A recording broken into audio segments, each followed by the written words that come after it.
So, just a quick warning, I'm going to be interviewing one of the most well-known interviewers in the country. I'm going to be quite rubbish compared to what you used to from Jonathan, but it's going to be lots of fun. Well, I'm overly loquacious, so please feel free to shut me up whenever, because when I start on a subject, I'll just ramble. If there's a vacuum, I fill it. So just jump on me and tell me to shut up occasionally. That's what we want. So just to start off, it was Back to the Future Day yesterday. Yes. I'm sure you were celebrating. I was sort of. I was working, but I pretended to be interested.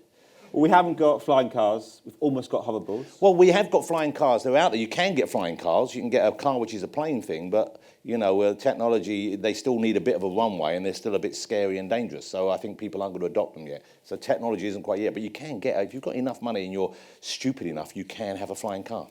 Is that you? No, not me. I don't have that much money anymore. Well, take us through, if you will, what technologies we've got here today you're most excited about, and what ones we haven't got quite yet you want to see. Well, I think, you know, in terms of what we've got and what maybe could be explored more, I think the thing that I'm most excited about is also the thing that sort of is disappointing me most of the moment is the iWatch. And this is the gold one, which I got free. So that side of it didn't disappoint me at all. I mean, that side of it I embrace fully. But because it's a wonderful, it's got incredible technology involved in it, and it's obviously interesting the way it works and what it does for you, but it doesn't really do enough for you, you know what I mean? So, I mean, my wife bought one, and it's a great, but often I've noticed she doesn't always put hers on in the morning. I used to have an LG watch a few years ago that had its own SIM, and that was better in a way because it was a separate number. So you had a backup if your other phone didn't go. But I can see why they're doing it. Obviously, this is the kind of thing where you develop this technology and put it out there, and early adopters like me help, well, I didn't pay for it, but, you know, early adopters who are paying for it, help pave the way for this kind of technology to infiltrate other areas of our lives. And so I think it will be. By the time it comes to the third gen, they'll be doing stuff with this that really do change the way we live and interact with people. But at the moment, it's not quite there yet. That's Justin's baby, by the way, just in case you're wondering. Thanks, Jonathan. I'm so professional. She's gorgeous.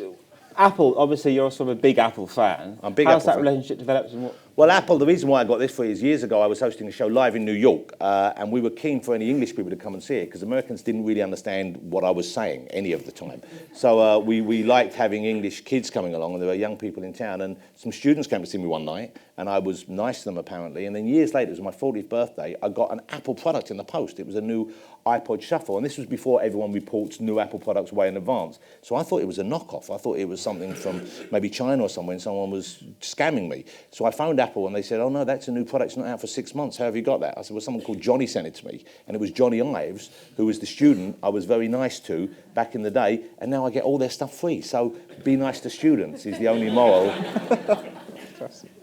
So that's Apple you love, but what technologies are here today that you find annoying or that aren't working for you? Well, I don't think I find any technology annoying. I mean, occasionally something doesn't work maybe quite as well as it does. I used to be very annoyed by, you know, overly kind of restrictive software when people are too proprietorial about it and you couldn't get a Sony device or maybe a Dell device to work with an Apple thing and vice versa. And that used to be a real bane for Apple users like me because you couldn't get games, you couldn't get software. But now it's kind of evened out as a more of an even thought. I mean, I'm looking forward to certain things. I'm a big gamer as well. I love video games, and I'm very interested in the way the narratives that play out in video games are so different to the way we interact with cinema. And there's some developments there I'm looking forward to. Like there's a company called Valve, who you may know about, a very successful company. Their kind of like hardware presence is going to be Steam, which is a new box that they're developing for home. They're a very interesting company because they do not release things until they're ready. And I think one of the things that's increasingly important these days is not letting customers down by just putting something out, which is something that Sony should have learned years ago. You know, various companies like that have made mistakes when they bring something out that didn't quite work. I mean, that's kind of what killed Amiga back in the day. It's kind of what killed a lot of the big software companies when they're making gaming. They'd bring out something that was substandard, and suddenly you had this kind of captive, eager, crazy audience. They'd invest in something. You get two bad products in a row, and it's like, well, why am I going to buy from you again? You know, so I think the interesting about Steam is that there's a game that gamers have been crazy for, Mass Effect 3, and that's been delayed. Half-Life 3, sorry. Mass Effect's even better. Half-Life 3, and they've been delayed, and the reason why they've delayed it is because they don't think it's quite good enough. It's not quite ready yet.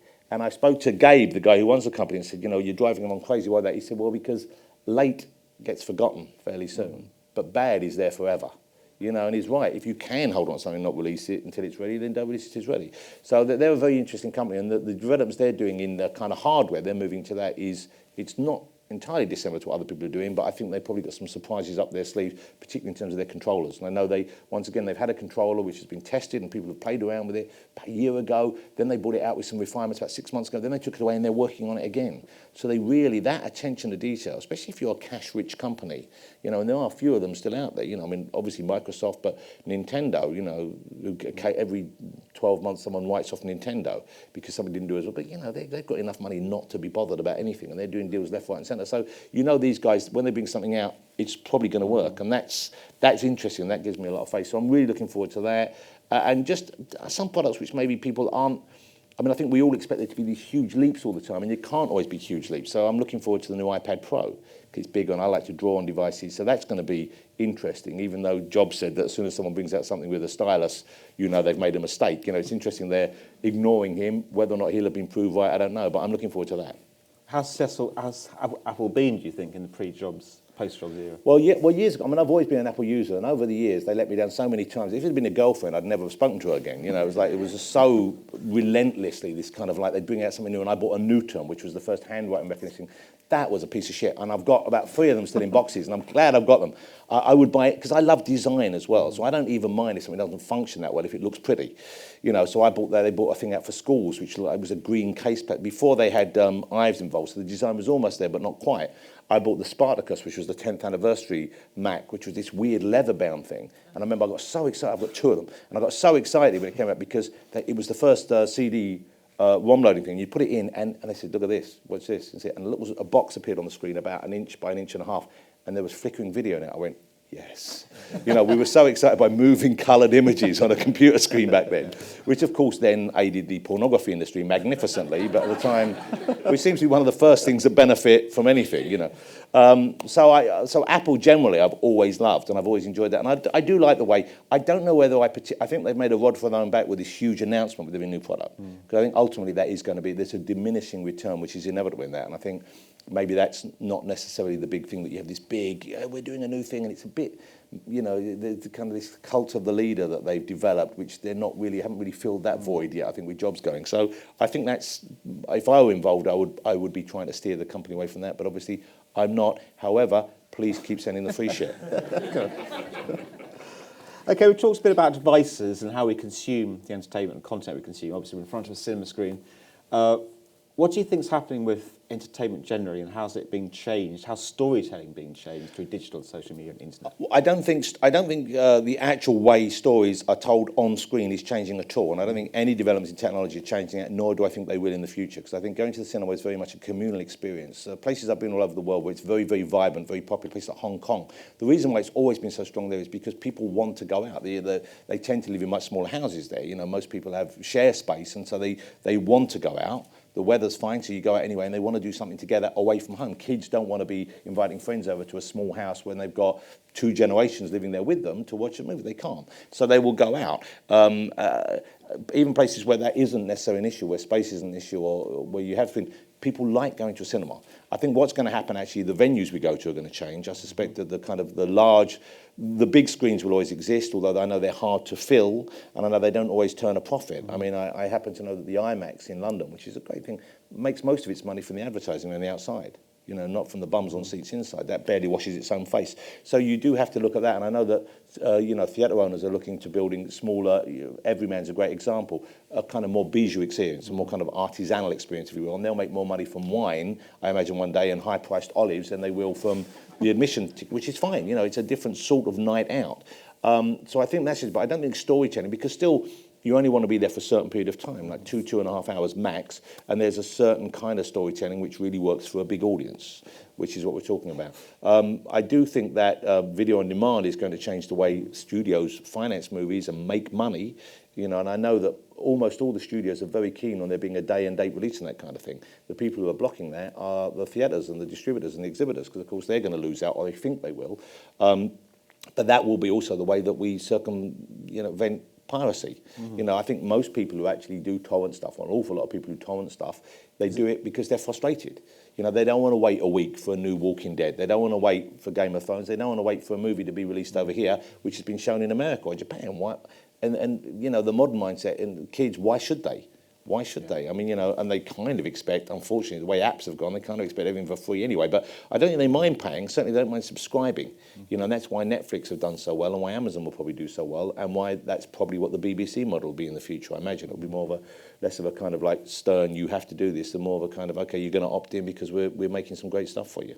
So you say storytelling essentially isn't changing. But what about things like 3D? Things like virtual Well, 3D reality? hasn't changed storytelling at all. What it has done is maybe help sell tickets for lackluster movies, which people wouldn't otherwise go to. That's the only impact. And I don't mean all films. Some films have clearly benefited from it. I know you had, you were talking about Gravity earlier today, and Gravity clearly benefited from that. Most of the time, you do not benefit at all from 3D. And given the choice, I would go and see a 2D version of the movie rather than 3D, because I don't want to sit there wearing stupid glasses and a slightly washed out colour on the screen. I mean, years ago, 3D was just as kind of exciting a prospect. The reason why it died out in the 50s is because when it was first introduced, you needed a certain kind of screen to project it on properly, a silver nitrate screen, and theatre owners were not keen to invest that extra money for something that might be a flash in the pan. But cinemas where they did invest, those movies like the original Creature from the Black Lagoon that was shot in 3D, that ran for almost a year and a half in some cinemas. It was people going, you will not believe this experience. So it has to go hand in hand with investment from, the people who are distributing it, as well as, I mean, there was another technology, Douglas Trumbull, who was like the father of modern special effects, he came up with something called ShowScan years ago, which used a larger gauge film running through the camera at twice the speed of principal. So instead of it in 24 frames a second, it was 48.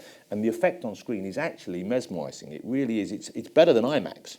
But it's very noisy when you're running a bigger piece of film through a camera. When you're filming, it costs more money to film, costs more money to project properly. You would have needed a great deal of investment in the theatre infrastructure, which people weren't prepared to make. So that went by the wayside.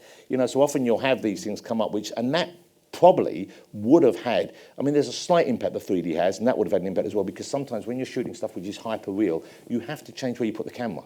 Some shots would be, the way you use close-ups. A close-up is when you go to see an IMAX movie, sometimes when you see a close-up, it's too much. You don't want to see some people's faces that big, even movie stars. And so I think you would shoot slightly differently, and you would not use the kind of over-the-shoulder shot in the same way, which you need in conventional cinema when it's shown on a certain screen. But when you're doing on a bigger screen, when it's hyper-real, that feels intrusive that you've got someone's shoulder and head there. So I think it might affect it in a very minor way, almost like the grammar of filmmaking. But in terms of the story itself, we still respond to stories in the same way that people did 2,000 years ago, which is, we want to know who the character is, we want to know why we care about that character, we want to know what obstacles are in that character's way, we want them to nearly get there, then we want some real shit to come their way, so you think everything's over, and then we want them to triumph. That's essentially the template for most popular storytelling.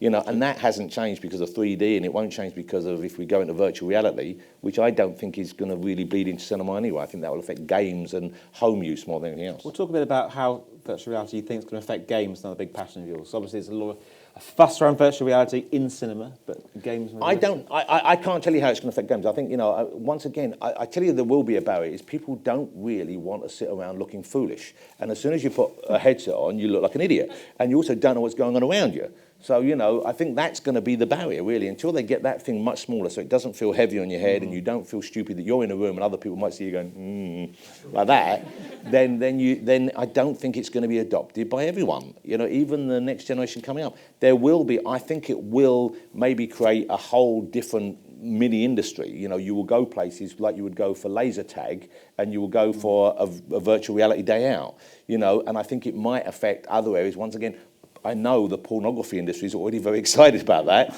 and I'm to the stage now where I don't really, I've sort of weaned myself off that kind of thing, so that's not going to... It's more of a time issue than anything else, but it's, you can see why there will be kind of pockets of interest, and there will be interest in the same way that there were, I remember when video games, when they first started putting live action to video games, they went, wow, this is great, but ultimately it didn't change it. There was a brief period where people said this is a new thing and this is exciting, and people would buy a product because it was new, but then they returned to, pixel imagery on screen being moved around because and that's become its own art form, So I think what I am more interested in, I know one of the major game developers has got a game due out next year, I think. It was meant to be this year, and if they get it right, and I can't say who it is because I'm not allowed to, but if they get it right, it will could really change one area of gaming, which is it's coinciding a game with an actual live action retelling of the story, and there are plot points that come in the live action sections which you can't get for the game, and vice versa. So you will have to experience both in conjunction with each other, and it involves fairly big name actors as gaming does now. So you'll be watching on TV and. I think they probably won't go TV route. I think they'll go probably their own channels online via their devices, and it will also be available online. And there'll probably be, I imagine there'll be a code that you get at the end of a certain part of the game to unlock that. They'll probably do some sort of synergy there, but I don't know for sure. But certainly that could be interesting, because already we see big name movie stars getting involved and being digitized and put into games. But this would be something where you're playing that character. It's not Kevin Spacey, but let's say, for example, it was Kevin Spacey. You'll be playing him, and then you see him acting in the story there, and then you go back to playing him. So that's an interesting experiment. I don't think that would become anything like a standard, but certainly you can see that's something which for them will repay the investment, because if you're the first to do that, you're going to get all the press that goes with that, and people want to experience it. But there's a game out at the moment called Until Dawn, which I think it's multi-platform. I know it's on PS4. It might just be PS4. Great game, really fun, and that's got a very different narrative approach. It's a bit like one of those old books where when you get to chapter 4, it says, do you want him to go in the cave or do you want him to go shopping? And you decide. Bit more complex than that. Well, that sounds fun, doesn't it? And what's interesting is the reason why I mention that is because it's a one-controller game. It wasn't a multiplayer game, but we played it as a family. My son played it with his friends first, said, you've got to play this game. We bought it, and I played it with my wife and my daughter and her friend, and we all took it in turns. And one of the very interesting things they've done, which I don't think has been done before, is at key points in the game, the device knew to activate the camera and film our response to what we're seeing on screen. So after the game, we went back and we enjoyed watching ourselves going, ah, when a zombie came out. And that was, and that's an experience, and once again, very unusual for a game. I've now said to other friends, you should come over, we'll play it together. So we will play together. So we're getting a kind of bigger life out of that game and that home experience than we would normally. And that is, and they didn't make a big deal about that, but I think it was quite a major step forward, quite an interesting step forward. I think I always find it interesting what the creators themselves think, the actors, the producers, the writers. Obviously, you spend so much time with these people. You're saying that technology won't really change storytelling. How excited do they get, do the actors get? I mean, we're at a fascinating time. We're at the cusp between old and new media. I don't know how many of the established old media people are fully aware or grasping the potential of new media. And I don't know whether how many new media people realise that what they have to offer can be used in a different way. We're still very much in two camps, I think. I mean, in my world, it transfers for me like there's a lot of new media stars, for example, YouTube kids. We all know a bunch of their names. I wouldn't bother putting them on my show because most of them aren't quite ready for that level of exposure, aren't quite able to deliver out of their own area. They're great speaking to their fans. They understand it. The one thing they have to offer, definitely, which you don't get in old media, is, and this is what I think the younger audience really respond to, is authenticity. And they really smell the whiff of something which is being foisted on them 100 yards away and avoid it at all costs. And that's what these guys have. And in a way, if I were to put them on my show, that would diminish, I think, their sort of potential to interact with their audience, because they would suddenly become old media. And I think what a lot of the kids like now is, we discovered this is for us. It's the young people, well, even older people, The reason why game companies like Twitch, which was just sold to someone for far too much money, something like Twitch is because people feel like it's by us, for us, and as soon as it gets taken away by someone else, there's that initial pushing. Like when Oculus Rift was sold, it's like, oh, hold on, this is bad news for all of us. And it isn't necessarily, but the initial knee-jerk reaction is you have sold out in some way. So I don't think there's necessarily that kind of crossover between old and new media yet, but clearly that's going to come. And it seems to be coming from the other direction. Interestingly, you would have thought that it would rise up from the bottom, but what's happening is old media talent is migrating to new media platforms. Yeah. Top Gear being a classic example, and that was not through choice necessarily, but certainly it happened, and I think that's an interesting, that we're going to see more of that. And some of it will work and some of it won't. But that shows you the validity of those platforms over other platforms. And it will get to the stage where Netflix and Amazon don't need to show anything on the terrestrial kind of like usual method of delivery. It is going to be, as we see now with all the smart TVs, you've got your Netflix button on there right away. You've got your Amazon button. So channeling and scheduling is going to become a kind of thing of the past. So you mentioned Amazon and Netflix. Obviously, the big internet giants now are hugely influential in the entertainment industry, more so perhaps than Channel 4. So how are you seeing them change the industry dynamics and also, importantly, change how consumers actually watch TV? Well, it's another source of revenue, most importantly initially. It's a big source of revenue for studios. I know a lot of people who work at Marvel and Marvel TV. They've done a very smart thing at Marvel, because obviously Disney own it now, but they have kind of separate arms that work in cinema, theatrical releases, and they work on TV. Linked, there are a couple of people who oversee them both, but they're very different groups of people, and they've looked in their kind of IP bank and they've said, okay, this will work for TV, this will work for the big screen, and you will see some crossover in it, but they know what they're doing, and they know that obviously that's where you go for long form entertainment. Big screen is where you go for that 2-hour hit at the cinema, and we've got different stories that can be told in different ways. Most of them could transfer to both, but they hive them out, and that I think is an interesting thing, is people are now looking to make a deeper story, sell a deeper story, and as on the back of it, normally sell a lot more merchandise than real cinema. I mean, that's what Game of Thrones has done. I think the biggest impact Game of Thrones had for HB really is just the merchandising side of it. Realistically, in terms of the industry, great storytelling, great experience for those of us who watch it. But at the same time, really where it's helped HBO, as far as I can see, is you cannot move for Game of Thrones merchandise. Walking Dead. I know the guy who created The Walking Dead. He still occasionally picks up the phone to me. But that's a phenomenon, not just because of the way it is, one of the most successful TV shows in the world, but just because the potential to sell on to the people who want to buy stuff is enormous, and so that's such a great brand. And you wouldn't have that if that was just one movie or 3 movies even. You have that because that's a weekly part of your life, and that's been going on for 6 years now. And I think that, and you have the opportunity to introduce new characters, new locations, new devices even. And so I think that's the potential there for people, is the fact that you have a much deeper relationship with the audience. I mean, the Breaking Bad is an incredible story, of course, and if we'd have seen that as a 2 or 3 hour movie, it would still have been an incredible story, but it wouldn't have had the impact it had on fans' lives as it was. It was because it was such a long story, and because they had the space to go into it with such sort of complex detail. What do you think then about the new fashion of letting people have the whole series at once? So Netflix will download all of House of Cards in one go. I think if you've made it, I don't think it's going to change anything. I think it's basically listening to what an audience want, which is the only sensible way to behave. If you're trying to sell something, you've got to listen to the customer. And if the customer wants it all in one day, just because it's released once, it doesn't mean you have to watch it all at once. And obviously the big thing people hate, clearly, and it's not a huge big thing, but spoilers. But people love to have something to complain about, so let's give them that. It's like, but that's the only problem that comes with that, I think, is that. But you'd always have people who are slightly lagging behind. So I can see why people want that. And once again, if we're talking about a new audience coming up, they don't understand why should you wait a week for a story, and they're absolutely right. We grew up with novels. That was, I grew up, I'm old enough to remember days before VCRs, okay? We didn't even have VHSs when I was a kid. So when a movie came out, you saw it when it was on theatrical release, and then you didn't see it again for 4 years till it finally turned up on TV. And we accepted that, okay? But if someone had said to me, there's a great novel I want you to read, but I'm going to give you 1 chapter a week for the next year, I would have told them to fuck off. You'd have thought, what's going on? And that's kind of what kids are saying now when you say, well, we've got this great series, but we're just going to give you once a week. It's like, well, why on earth would you do that to us? You've given me something I love. Let me enjoy it now. So I think that's what it's a mindset which exists in older people, which they just haven't even bothered looking at it from the other perspective, which is, of course we want it all now. It's great. And I think they should embrace that and not be scared of that. It hasn't. I mean, Orange is the New Black is a great show, terrific series. Whenever that comes out, my kids all binge watch it in the first day, and it's all over by the weekend. And it's the same way they interact with games. When a big game comes out, the reason why studios don't like to schedule a big movie, if they think it's a similar audience against, say, the next, Grand Theft Auto, is because they know that everyone who buys Grand Theft Auto is going to want to have finished playing it 2 days after it's come out. They want that experience. They want to know it now, so they talk to their friends about it. They want to immerse themselves in that world. So that's what we understand from, if we do listen to what the audience want, that's what they want to do. So we owe it to them to give it. It doesn't mean that, that's why in TV, in my line of work, live events will become more important, I think. That's why people love Strictly.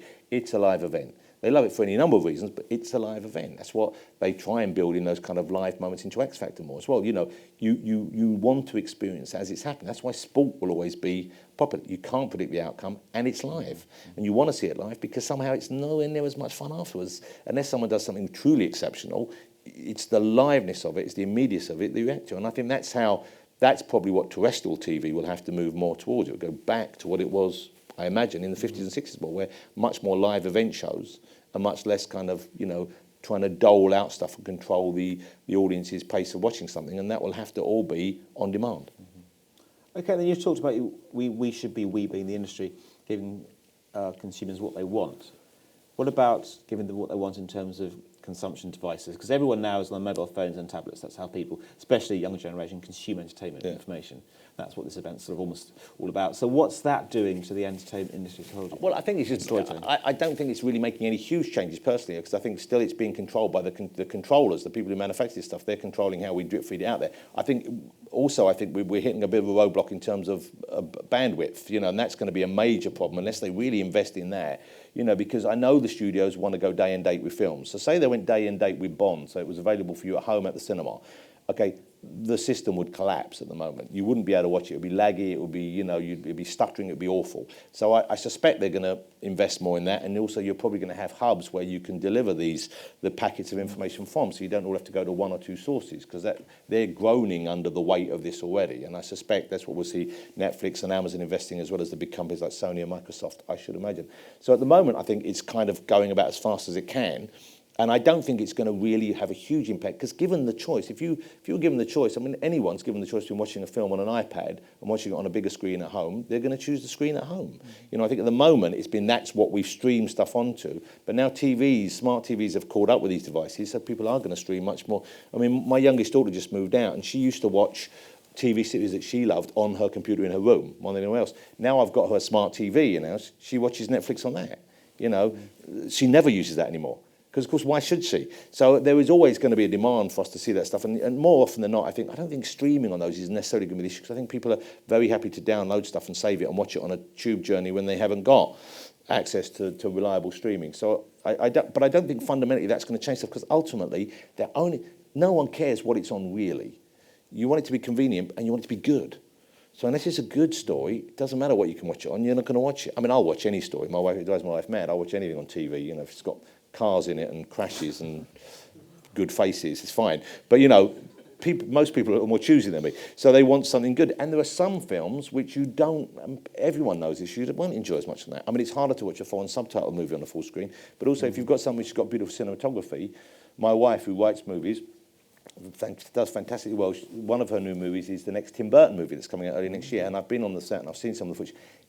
Of course it looks incredible, it's a Tim Burton movie. You need to see that on the big screen. And once again, that's why I think distributors shouldn't be scared of day and date. They shouldn't be scared of this kind of new technology, because that is a richer experience. If it's well projected and cinema with good sound, it's a totally different experience to watching at home. And kids aren't stupid, they know that as well. Mm-hmm. It's not like they're growing up thinking, I want to watch it on an iPad. They don't. They want the better experience. They do want to go and see, and it doesn't have to be a complex film. Fast and Furious, people like those movies, they're huge films. They want it on a big screen. Mm. You want to see Vin Diesel on a giant screen. I don't know why, but people do, and they want to see those car chases on a big screen. So that's never going to die, I think, but it's obviously going to have to adapt, and it will mutate. Do you think there's any argument for developing an art form for tablets, for phones? Well, I think that's happening already. I think there's a kind of different grammar. There's an app I would suggest you look at if you haven't seen already. Some people I know, and I've got no involvement in this, but it's free to download. It's called Electricomics, okay? And Alan Moore's involved in it. He was a brilliant, probably the greatest comic providers in the history of the medium. Various other people as well, very other talented artists. And what's interesting is it's the first attempt by seasoned comic professionals to tell stories using the potential of the iPad and portable devices in a way which isn't a guided narrative by you. So it's still on rails to an extent, but for example, the images move, but not in an animated way, and you can approach the story from different angles, regardless of so some of the stories that they have on this app work differently depending on how you steer the story, and not in the way I said, the quite simple way earlier of the Until Dawn, but more like you get a different experience, you get a totally different story almost from one of them in particular on there. So it's very interesting that you've got, I mean, we all know and it's the truth, because we all know it's something of a cliche now that if you give a young kid a magazine, he'll pick it up and they'll try and expand the pictures. And they'll press on highlighted words thinking it's leading to a link, because that's what they understand. And I think what we need to understand, older creators of business, is that there is a potential, there is a new potential to tell stories, not necessarily in a different, not a different story per se, but there is a different way that we can allow the audience to explore that world via this new technology. And I think that's really at its infancy, that kind of thing. And this is one of the more interesting attempts I've seen, because most of them feel really successful. And some of them do feel like, okay, you're just being led to the same point. But there was one in there in particular about a disease. It's kind of a sort of sci-fi Ebola type story. It's a bit more cheerful than that. But you do get a different experience depending on how you approach it. And it kind of becomes a different story how you approach it. Not in the Kurosawa Rashomon way, but in a kind of like, it's a very interesting. So I'd recommend you have a look at that, because I think that's something that would benefit, I think, advertisers as well. That's something which you could come to, because we're very much, traditional thinking is that it's a passive audience. You give them something to look at and they follow it as you dole it out to them, really. And that's what cinema does. Most novels do, not all of them, but most novels do. But it actually, when you give someone the chance to explore it in a different way, it's a richer connection. it's a richer experience. And I think that's something which the potential is huge. Not just in terms of like click here if you want to see more, but, you know, actually approaching it differently. Okay, now you talk with such sort of knowledge of what these technology companies are doing. How closely do you work or have worked or would like to work with the technology companies that are developing I these love products working and with them, and services? I've been involved in a few. I mean, I was a consultant at Microsoft for about a year and a half, and that was great fun. And but obviously, I signed every conceivable NDA there, and I believe they have a sniper at the back of the room now. I mean, that's what. So, and that was fascinating. But it was more fascinating to me. I mean, I loved seeing some of it. It was more fascinating to me to see how they research and development stuff and how they make the decisions as to what's worth going forward. So most of the things that I saw there, I could see the potential for, and you could see would make a profit in the real world. But some of them they decided not to go with for some groups, some reasons, and it was interesting to see how a corporation of that size decides stuff. Sometimes I think they made the right decisions, other times the wrong decisions. But you know, but they made a decision based on specific guidelines that they had in place, and that was fascinating to see. But I do love seeing when people actually put the work into something, and you see how much work's gone on beforehand. You know, that's exciting, and it excites me when you know something's about to come out and you know maybe a little more than anyone else, and you know that they're doing this like this. I suspect they're releasing these for a whole lot of other reasons. Obviously, very influential on Twitter. You keep coming top of the awards for most influential man. How have you found social media's impacted you and your work and your relationship with the public? Well, you know, I've got a love-hate relationship with Twitter, as most people have, because I mean, a mainly love relationship. But you know, I never was really big into Facebook, mainly because I just thought they all seemed a bit creepy, the people running it. You know, and I've always thought just that level of, you know, just I've always been wary of that level of kind of like them knowing what you were doing and them, you know, clearly doing stuff which, you know, if you'd have read the small print, you wouldn't be entirely happy with. So I have responded unfavourably towards that company, even though I can see its impact and its importance. Twitter, I have a different, you know, I like the fact, I very much, I mean, I've always been quite egalitarian and fairly democratic in my approach to things anyway, and I like the fact that people can tell you what they think about stuff. And obviously you get quite a lot of dicks on there and you just block them, and but I mean, I have friends occasionally get upset and they say, oh, and I say, but you know, look how many followers you're 2.5 million people. Of that 2.5 million people, maybe maybe 250,000 are bots, they're not even real. Another 250,000 are the only ones who are watching at that time. And if of that 250,000, only 3 wrote something rude to you, you're doing great.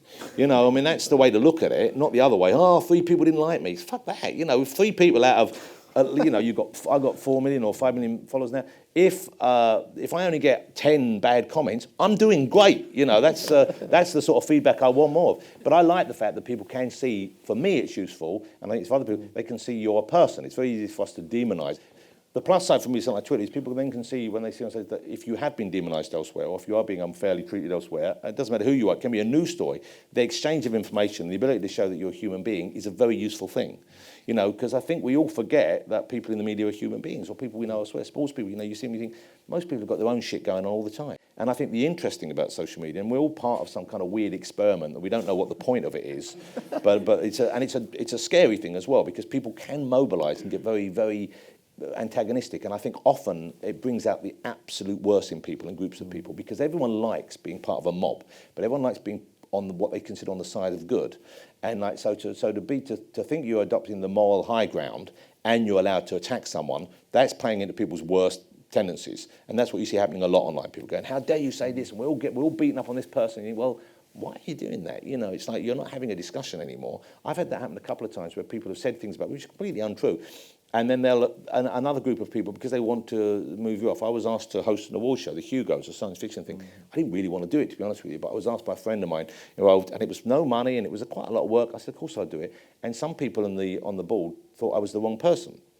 They claimed that I was misogynistic, had occasionally been racist. I mean, lots of things were thrown at me which weren't true, although, of course, when you're being accused of stuff, you're not the right person always to understand whether there is legitimacy in that. But I would defend my position on all those kind of counts.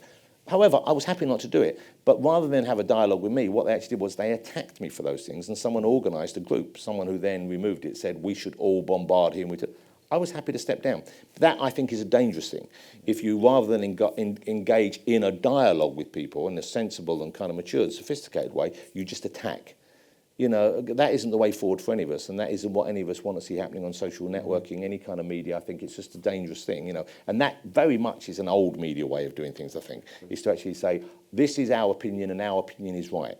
And what I would like to see happen is that, and I think we're capable of this as a species, is that we now have a greater degree of communication than ever before. Most of the world, not China, but we can actually talk to each other. And like areas where that's allowed, and where that's free, that is where debate can and should happen. And the only way debate can happen is if people don't shut each other down because they have a contrary opinion, and don't hurl abuse at each other, and don't get aggressive.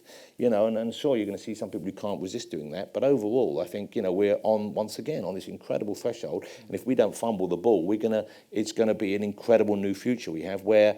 And that's where politics is going to head. That's where all ideas will be made. But we have to allow people to express ideas which are the worst ideas in the world. There's a great Noam Chomsky said something. He said that the most objectionable ideas are the ones that we need to defend the most to have free speech. Ideas which we find deeply, perhaps threatening and reprehensible. They're the ones we have to say. But you have the right to express that, because otherwise you're censoring people, and censorship is not the way forward. Very, very true. So now we are coming towards the end. I can imagine everyone's relieved because I've ranted. It's the opposite. We could go on for hours.